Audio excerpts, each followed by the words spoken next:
Assalamualaikum warahmatullahi wabarakatuh. Apa kabar kalian hari ini? Ibu doakan semoga kita senantiasa dalam lindungan Allah Subhanahu wa Ta'ala, dan tetap semangat walaupun belajar dari rumah.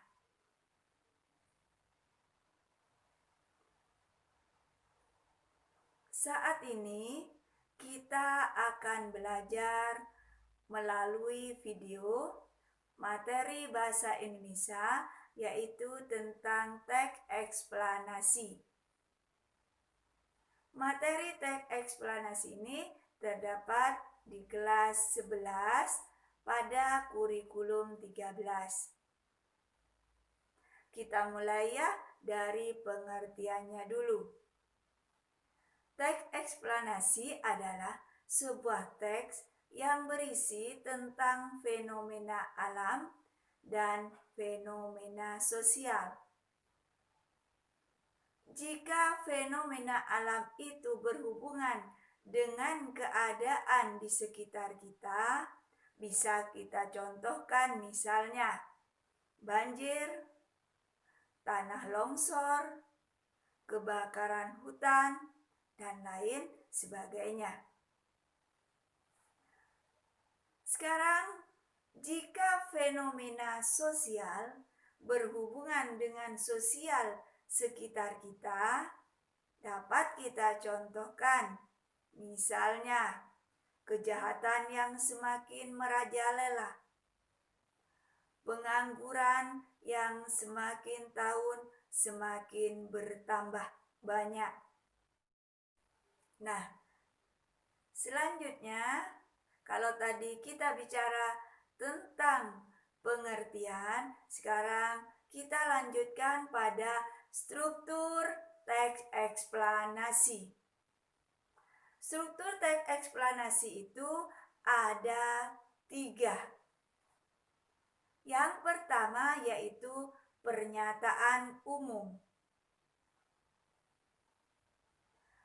Pernyataan umum ini berisi apa yang akan kita bicarakan. Misalnya, kita akan membicarakan fenomena alam yaitu banjir.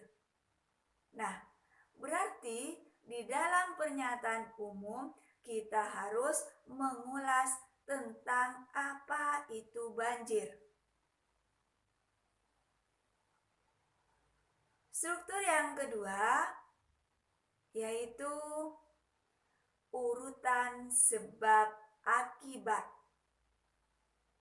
Isinya tentang proses terjadinya peristiwa.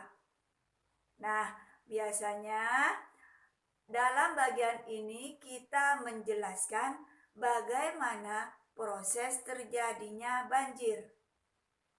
Mengapa banjir itu bisa terjadi? Tentunya kan pasti ada faktor-faktornya.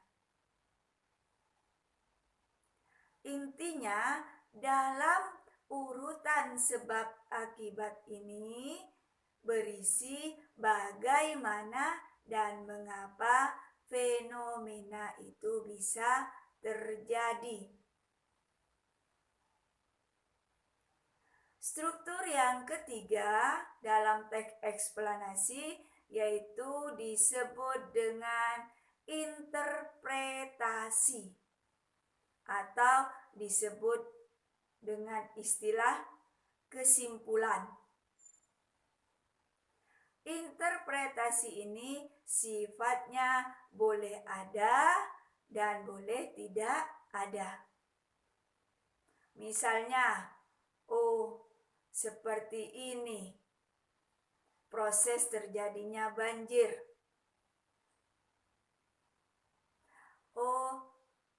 Terjadinya banjir itu karena faktor-faktor tertentu ternyata. Nah, itu yang kita tulis dalam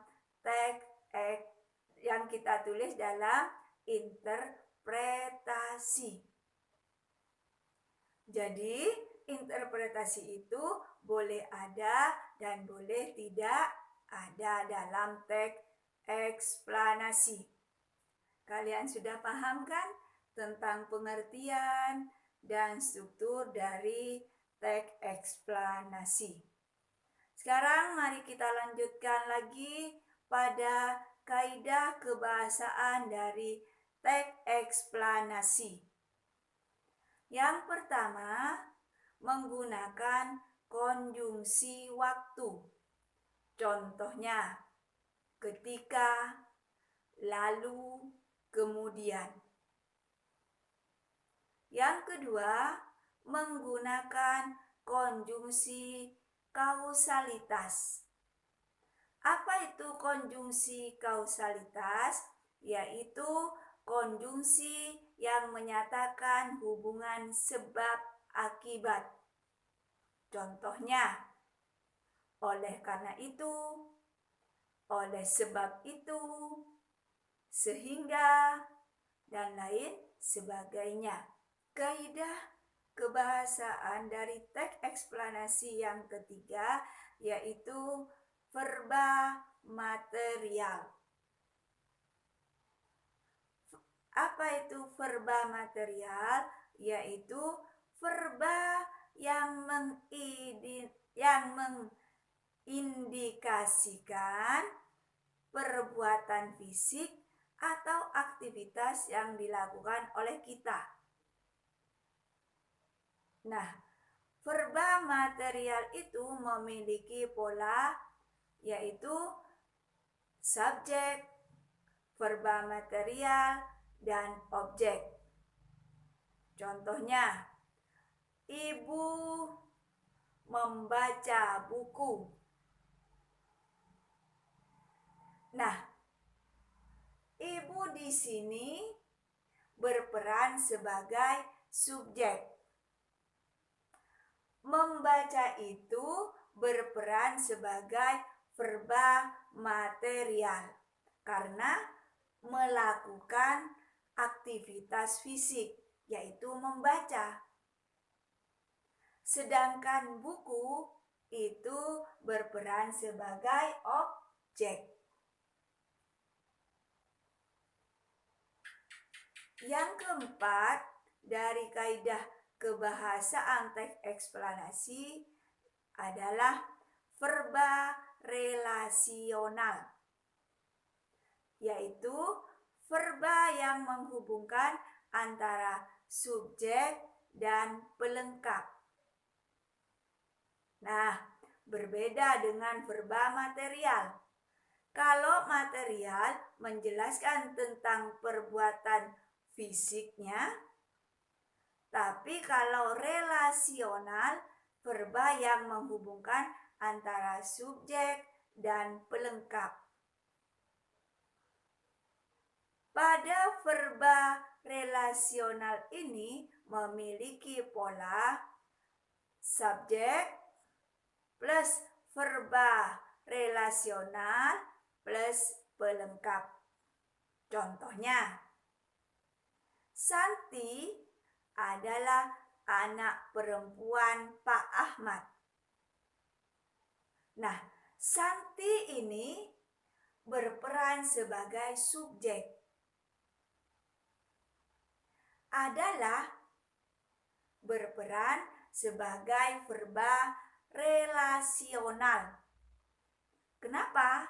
Karena menghubungkan antara kata Santi dengan kalimat anak perempuan Pak Ahmad. Sedangkan anak perempuan Pak Ahmad itu berperan sebagai pelengkap. Contoh teks eksplanasi tentang fenomena sosial.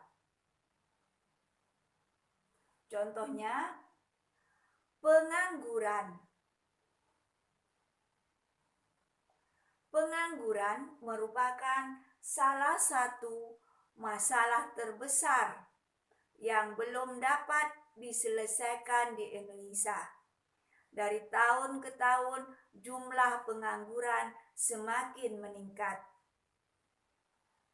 Ada beberapa faktor yang menyebabkan pengangguran terus meningkat, antara lain kekurangan ketersediaan lapangan kerja, kesenjangan antara pencari kerja dengan lapangan kerja, serta tuntutan kualifikasi yang tidak cocok. Pengangguran dapat diatasi jika pemerintah bisa menyediakan lapangan kerja yang cukup memadai. Selain itu, sebaiknya para pencari kerja menciptakan lapangan kerja sendiri. Dengan demikian, jumlah pengangguran bisa berkurang. Nah, dari 3 paragraf ini, yang pertama menyatakan pernyataan umum. Paragraf kedua, sebab akibat. Dan paragraf ketiga, yaitu interpretasi atau kesimpulan. Yang paling penting itu pernyataan umum dan sebab akibat. Sedangkan interpretasi sifatnya opsional, yaitu bisa ada atau boleh ada, boleh juga tidak ada. Bagaimana? Sudah jelas tentang materi eksplanasi? Ibu sudah membahas mulai dari pengertiannya, strukturnya, kaidah kebahasaannya, sampai pada contohnya sudah Ibu jelaskan semua.